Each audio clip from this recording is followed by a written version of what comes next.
Ya, kita sambung kembali pada video yang ke-6. Ya, mohon maaf kalau menyambungnya tidak rapih karena saya merekam itu cukup satu take aja, pokoknya apa adanya begitu ya. Dan ini hanya garis besar saja.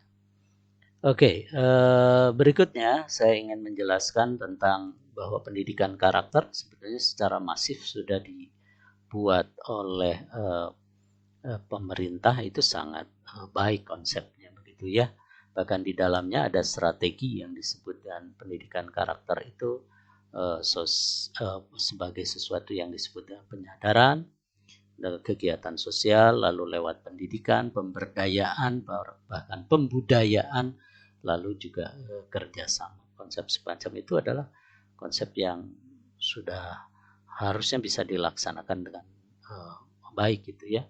Lalu konsensus nasional, kadang-kadang kita melupakan bahwa Pancasila itu sesuatu yang sangat luar biasa. Dan saya pernah ceramah seni dan Pancasila. Itu menjadi sesuatu yang menarik bila kita bahas. Kadang-kadang kita melupakan keberagaman kita, merupakan dasar negara kita, way of life kita. Padahal itu sesuatu yang bisa terhubung dengan yang disebut dengan jati diri bangsa kita, termasuk dalam berkarya seni gitu ya. Oke, lalu persoalan ini mengapa? Yaitu permasalahan bangsa dan negara dalam catatan citasi saya itu eh, ada kekhawatiran yang disebut dengan bergesernya nilai etika dalam kehidupan berbangsa dan bernegara, lalu memudarnya kesadaran terhadap nilai-nilai budaya bangsa, lalu ancaman disintegrasi bangsa, gitu ya, lalu melemahnya kemandirian bangsa, lalu disorientasi dalam implementasi nilai-nilai luhur Pancasila. Luar biasa konsep ini sebetulnya harus bisa kita pegang dan kita laksanakan di dalam dunia pendidikan, wabil khusus di dunia seni tidak ada persoalan begitu ya. Lalu pembangunan karakter itu nanti ada yang disebut 18 karakter, ada yang meras menjadi 6, ada yang pokoknya beragam begitu ya. Silakan saja, yang penting itu adalah sesuatu yang terkait dengan kebajikan, ada tangguh, kompetitif, berakhlak mulia, bermoral, bertoleran, bergotong royong, berjiwa patriot, berkembang secara dinamis atau kreatif, sekarang berorientasi iptek dan seterusnya. Bahkan ada 4 pilar pendidikan kita yang dikokohkan oleh harus berkolaborasi, berkomunikasi, lalu high order thinking, lalu TIK, jadi penguasaan teknologi komunikasi itu gitu ya. Nanti di ujungnya ya kawan-kawan sudah tahu persis di undang-undang memang tertulis bangsa yang berakhlak mulia, bermoral, mohon maaf, beretika, berbudaya dan beradab berdasarkan Pancasila. Oke, sepertinya sesuatu mimpi, tetapi menurut saya target yang disebut dengan goal itu kita harus jelas dan dasarnya jelas sebetulnya.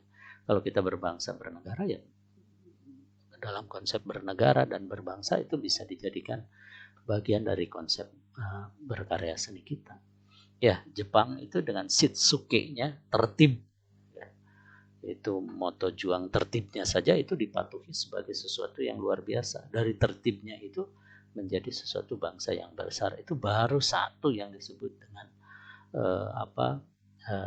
kehebatan yang disebut patuh terhadap karakter, salah satu karakter gitu ya.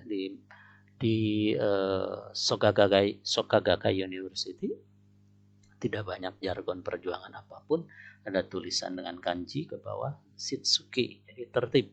Kalau itu tertib berarti semua bisa tercapai dengan baik gitu. Apalagi kita memiliki banyak konsep yang diambil dari seni tradisi, saya kira itu sesuatu yang bisa kita ambil sebagai karakter diri kita gitu. Oke, berikutnya kita melihat sifat dasariah manusia. Manusia adalah pencari kebenaran, truth, sifatnya logika, pencari kebaikan, kebajikan, sifatnya goodness, etika, dan manusia juga menyukai keindahan atau beauty. estetika. Dan itu tidak bisa dipungkiri lagi, sifat itulah yang sebenarnya fitrah ini yang bisa kita manfaatkan sebagai modalitas atau potensi diri manusia yang bisa diasah sebetulnya. Dan tadi di teori yang lain sebetulnya tidak ada satupun seniman yang tidak berjuang hebat untuk mencapai sesuatu, yaitu ngedrill dirinya, drill, berlatih dan bekerja gitu ya. Bahkan luar biasa seniman asal Cilacap, lahiran Cilacap, Nasirun, luar biasa. Dia konsepnya hanya kerja itu karakter itu ya. Jadi bagaimana beliau sebagai seniman, kalau tidak salah lulusannya isi dan kriya, tetapi dilukisnya sangat luar biasa gitu ya, dan berjati diri Indonesia dengan kekhasan karya seninya. Oke, ada lintasan juga yang terkait dengan Pierre Daquis menyatakan bahwa dalam proses berkarya seni, seniman mencari anak menemukan. Nah, konsep-konsep karakter itu ya kita bisa belajar ke anak. Berkarya seni itu bisa belajar ke anak. Anak itu jujur. Anak itu not pretension, tanpa pretensi. Kalau berkarya itu apa adanya gitu. Sehingga dia mewujudkan karya seni itu tidak neko-neko. Apa yang ada dalam dirinya, ungkapan kata hati yang ada di dalam dirinya, itulah anak gitu ya.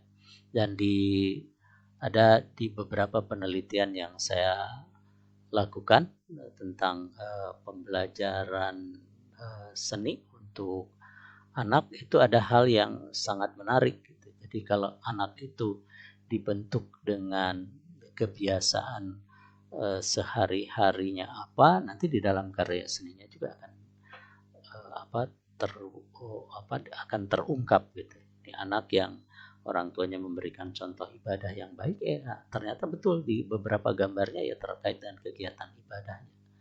Ada juga gambar yang terkait dengan ini, dan ini saya menggunakan reading image di salah satu buku semiotika. Jadi bagaimana reading image ya, ternyata di gambar anak itu adalah disebutnya sebagai kejujuran ikonik gitu ya.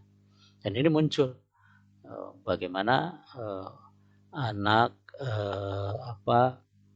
ini anak 9 tahun yang saya teliti dan saya punya bundle karya anak pendidikan karakter yang sangat banyak, mungkin ada 10 rim gitu, karena menguji coba di 3 penelitian, dan senang itu kita bisa melihat bagaimana yang disebut dengan seni rupa bisa dipakai treatment untuk pembelajaran karakter. Intinya begitu ya, karena bagaimanapun juga kita bidang ilmunya seni rupa, ya saya wabil khusus, meskipun juga tidak tabu dengan keilmuan yang lainnya, seni yang lainnya, karena bahkan seringkali ketika menyampaikan materi itu bagaimana itu integrated learning disampaikan di kelas gitu ya. Ya, saya kira demikian. Selebihnya tentu saja lebih baik kita mendiskusikan hal-hal yang terkait dengan seni dan pendidikan karakter. Mudah-mudahan hari ini, meskipun mohon maaf, saya sambil berjalan di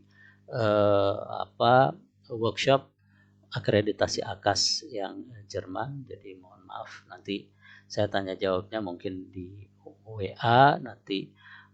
Di situ kalau ada pertanyaan dan lainnya, mari kita berbagi, karena sebetulnya keilmuan itu kita memiliki keilmuan yang sama, kita berbagi dengan harapan mudah-mudahan kita menjadi orang yang memberikan kontribusi yang positif melalui kegiatan kesenian. Saya kira demikian. Assalamualaikum warahmatullahi wabarakatuh. Semoga kita senantiasa diberikan kesehatan oleh Allah Subhanahu wa taala, dan kita nanti dipertemukan kembali setelah usai badai pandemi COVID-19. Karena ini juga pembelajaran karakter bagi kita semua. Kita tetap di rumah, tetapi bagaimana kita bisa tetap produktif berkarya. Saya pun demikian. masih menulis, masih melakukan